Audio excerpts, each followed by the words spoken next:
मैं डॉक्टर छोटू प्रसाद आप सभी का अपने यूट्यूब चैनल पर हार्दिक स्वागत करता हूं। आज मैं आप लोगों को माइक्रो इकोनॉमिक्स के अंतर्गत प्रोफेसर मार्शल का उपभोक्ता संतुलन बताने जा रहा हूं। प्रोफेसर मार्शल का उपभोक्ता संतुलन को समझने के पूर्व उपभोक्ता संतुलन को समझ लेना अति आवश्यक है। उपभोक्ता संतुलन उपभोक्ता हम सभी जानते हैं कि हम सभी उपभोक्ता हैं। हम सभी वस्तुओं या सेवाओं का उपभोग करते हैं। कोई भी उपभोक्ता अपने जीवन में चाहता है अधिकतम संतुष्टि पाना, किंतु हम जानते हैं कि मनुष्य की आवश्यकताएं अनंत होती हैं।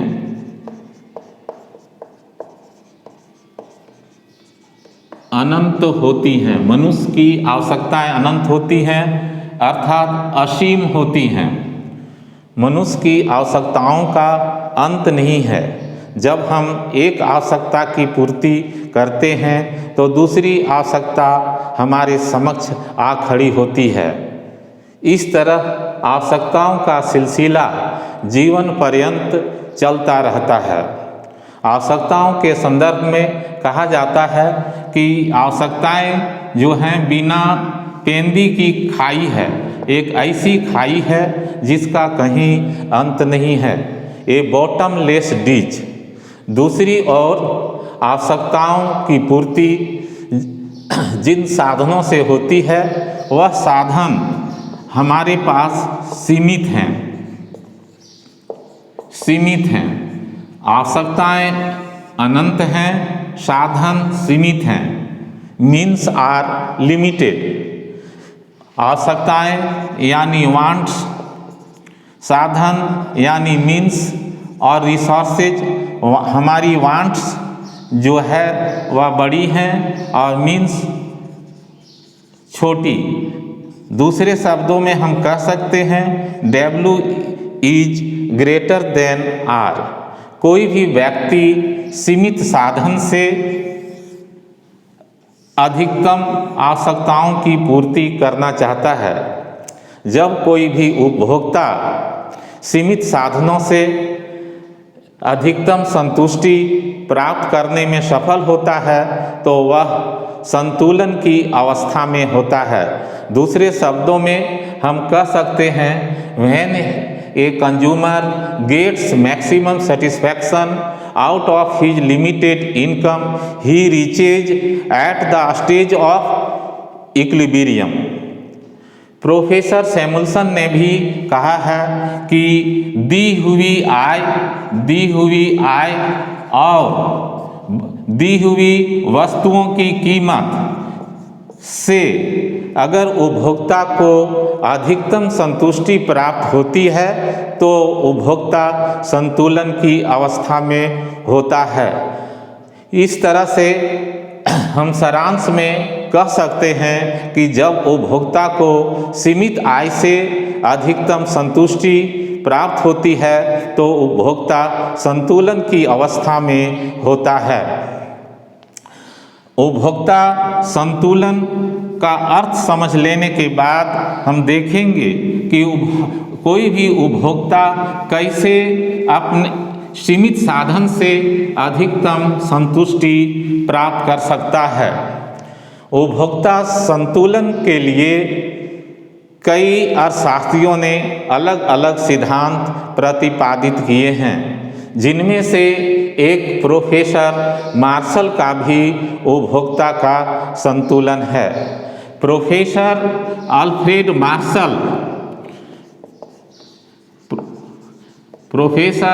अल्फ्रेड मार्शल जो कैम्ब्रिज यूनिवर्सिटी लंदन के प्रोफेसर थे, इनकी पुस्तक 1890 ईस्वी में प्रकाशित हुई, जिस पुस्तक का नाम प्रिंसिपल्स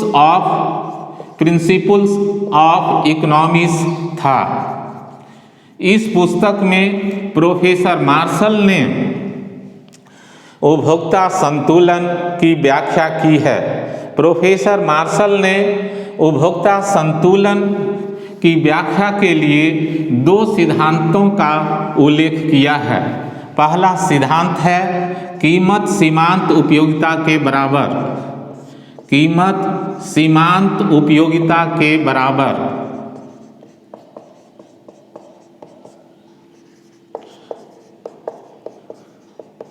और दूसरा है सम सीमांत उपयोगिता का नियम।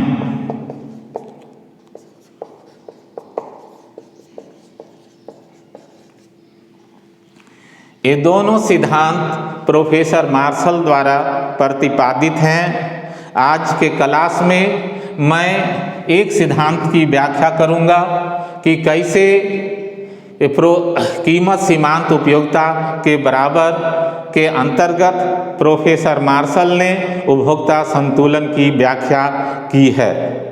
जब उपभोक्ता बाजार जाता है उस समय उसे एक वस्तु की खरीदारी करता है या एक से अधिक वस्तु की खरीदारी करता है। अगर उपभोक्ता को मात्र एक वस्तु की खरीदारी करनी हो और वैसी स्थिति में वह अधिकतम संतुष्टि पाना चाहता हो तो उस समय कीमत सीमांत उपयोगिता के बराबर का सिद्धांत का अनुपालन करता है। और ये फर्स्ट सिद्धांत का अनुपालन करने से उपभोक्ता को अधिकतम संतुष्टि प्राप्त होती है।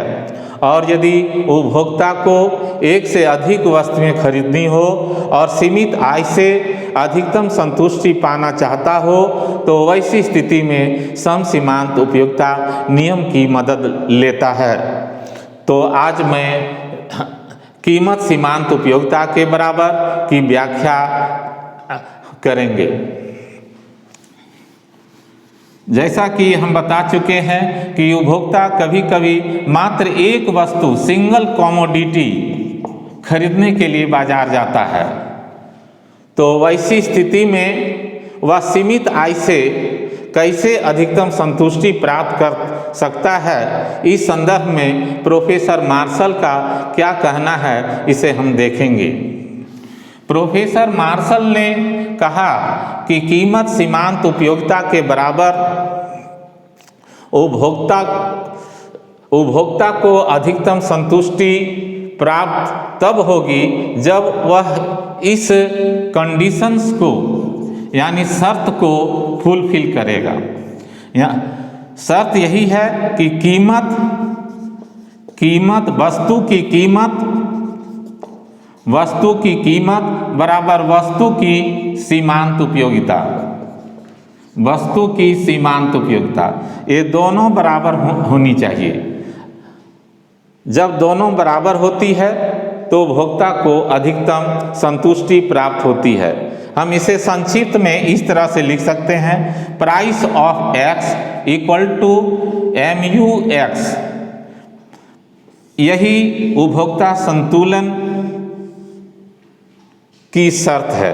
प्राइस ऑफ एक्स, एक्स वस्तु की कीमत और एक्स वस्तु की सीमांत उपयोगिता।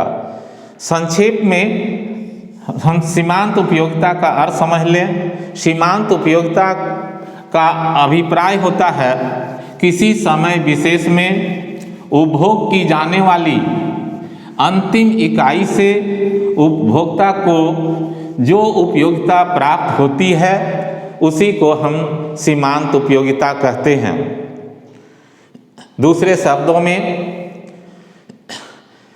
Marginal utility is the utility derived by the last unit of consumption.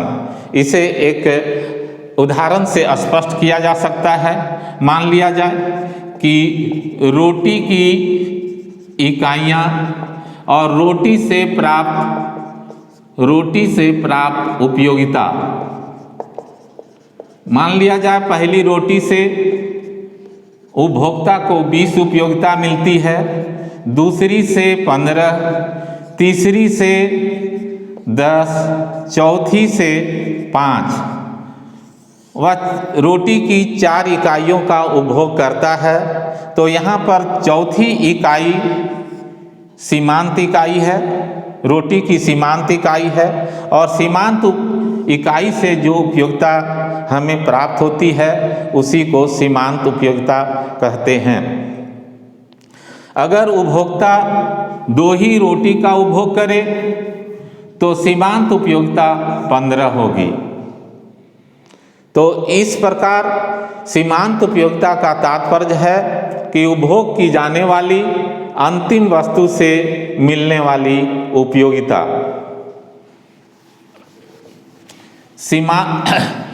इसे एक तालिका से स्पष्ट किया जा सकता है।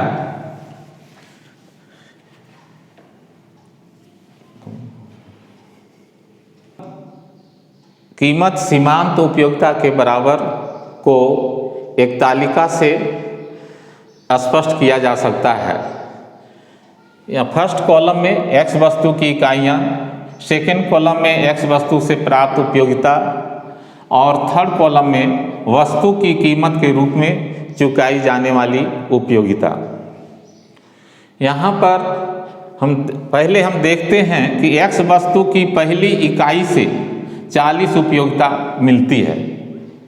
यह हम मान लिए कि पहली इकाई से 40 उपयोगिता मिलती है, दूसरी इकाई से 35, तीसरी इकाई से 30, चौथी इकाई से 25, पांचवी इकाई से 20, छठी इकाई से 15, सातवीं इकाई से 10, आठवीं इकाई से 5। इस प्रकार जैसे जैसे x वस्तु की इकाइयों में वृद्धि करते जाते हैं वैसे वैसे x वस्तु से प्राप्त उपयोगिता घटती जाती है।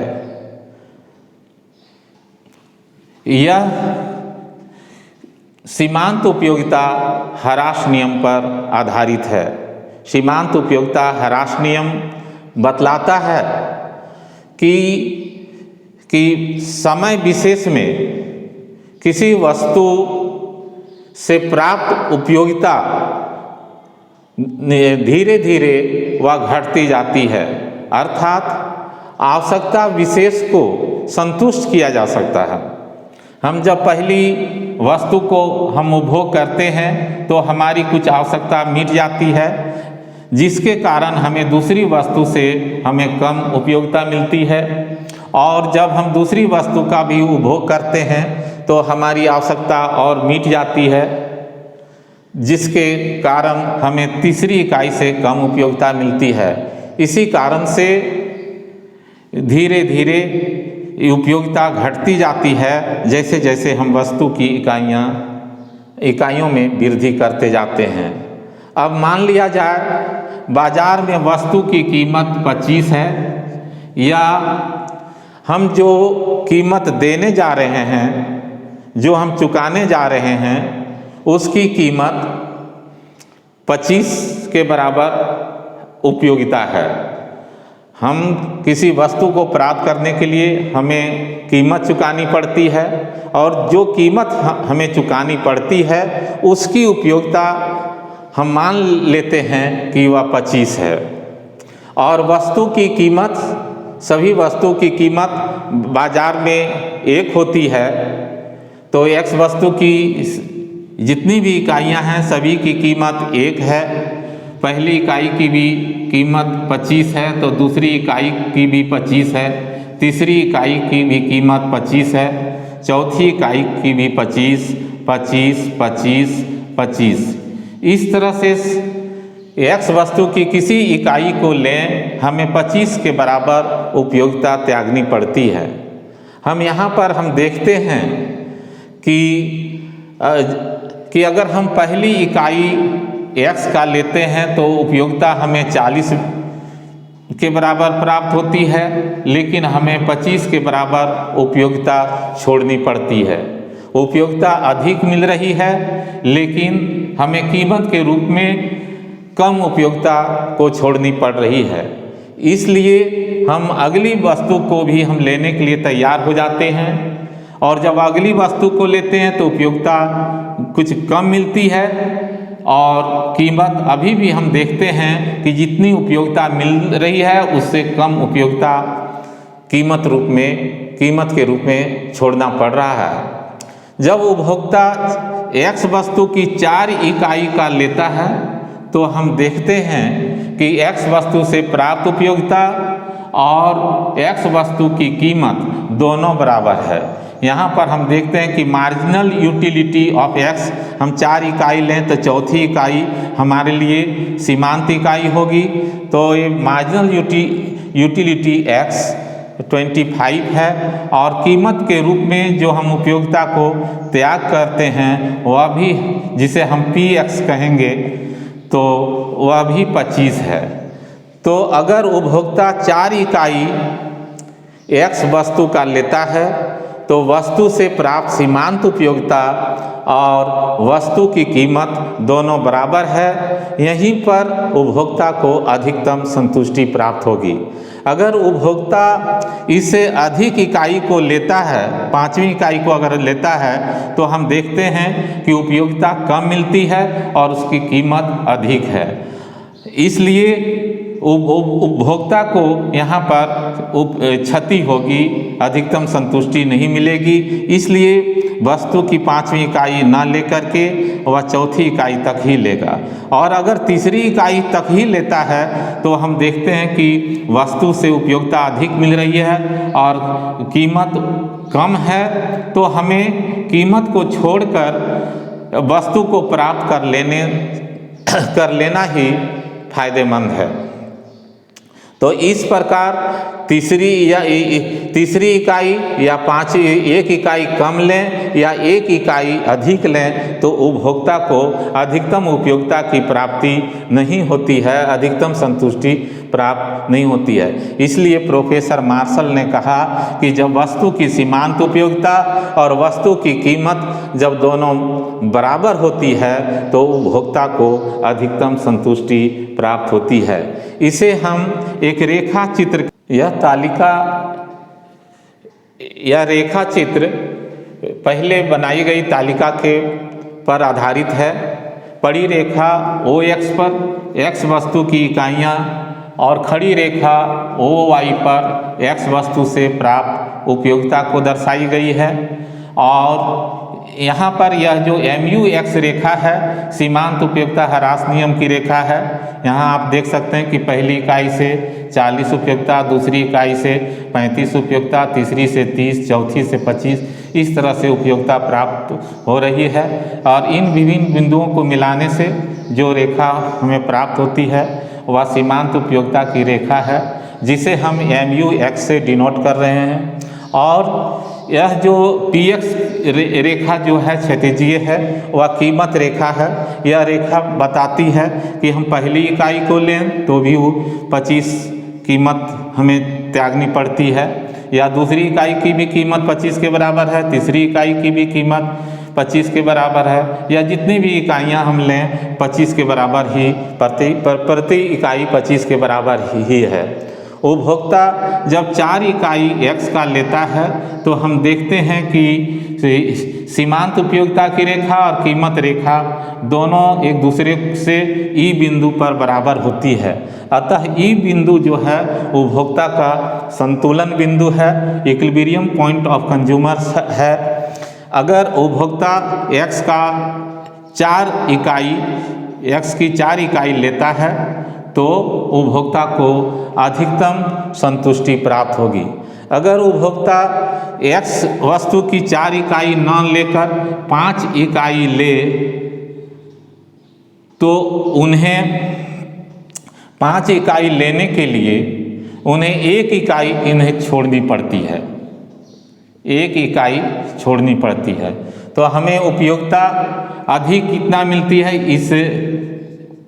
इस कलर पोर्शन के बराबर मिलती है, लेकिन हमें छोड़ना कितना पड़ता है, हमको उपयोगिता अधिक, ये आप देखिए EFGH के बराबर हमको उपयोगिता मिल रही है, लेकिन हमको छोड़ना पड़ रहा है PEF या RS के बराबर हमें उपयोगिता को छोड़ना पड़ रहा है। हम यहाँ पर देखते हैं कि ज़्यादा उपयोगिता को हम छोड़ रहे हैं और कम उपयोगिता को ले रहे हैं, इसलिए उपभोक्ता 5 इकाई ना लेकर 4 इकाई लेगा। तो इस प्रकार एक थोड़ा सा भी अगर हम ज़्यादा वृद्धि करते हैं तो उपयोगिता कम है और कीमत ज़्यादा है। जैसे जैसे वस्तु की इकाई में वृद्धि करेंगे वैसे वैसे हम देखेंगे कि कीमत अधिक हमें देनी पड़ रही है और उपयोगिता कम हमें मिल रही है। उसी प्रकार अगर हम कम लेते हैं तो हम देखते हैं कि वस्तु की उपयोगिता अधिक है, कीमत कम है, इसलिए कीमत को चुकाकर ही हमें वस्तु को ले लेने से ही फायदा है। अतः उपभोक्ता जब 4 इकाई X का लेता है तो उसे अधिकतम संतुष्टि प्राप्त होती है। इस प्रकार मार्शल ने कहा कि अगर उपभोक्ता को बाजार से मात्र एक वस्तु खरीदनी हो तो वैसी स्थिति में उपभोक्ता को तभी अधिकतम संतुष्टि मिलेगी जब वस्तु की सीमांत उपयोगिता और वस्तु की कीमत बराबर होगी। इस प्रकार एक वस्तु की स्थिति में प्रोफेसर मार्शल ने उपभोक्ता संतुलन की व्याख्या की थी, और जब उपभोक्ता एक से अधिक वस्तु खरीदना चाहता है तो वैसी स्थिति में प्रोफेसर मार्शल द्वारा प्रतिपादित सम सीमांत उपयोगिता नियम की मदद लेता है। तो आज मैं इस सत्र में सिर्फ इतना ही बताने जा रहा हूँ, और जो इसका सेकंड पार्ट होगा, शेष पार्ट होगा, वह होगा सम सीमांत उपयोगिता का नियम, जो बहुत ही महत्वपूर्ण है। वह पूरा अर्थशास्त्र की उपयोगिता को बताता है वह सिद्धांत। और यह जो टॉपिक है विशेष करके सभी विश्वविद्यालयों में सेमेस्टर 1 के विद्यार्थियों के लिए विशेष रूप से उपयोगी है। बस इतना ही। मैं सभी को अपनी ओर से धन्यवाद देता हूँ।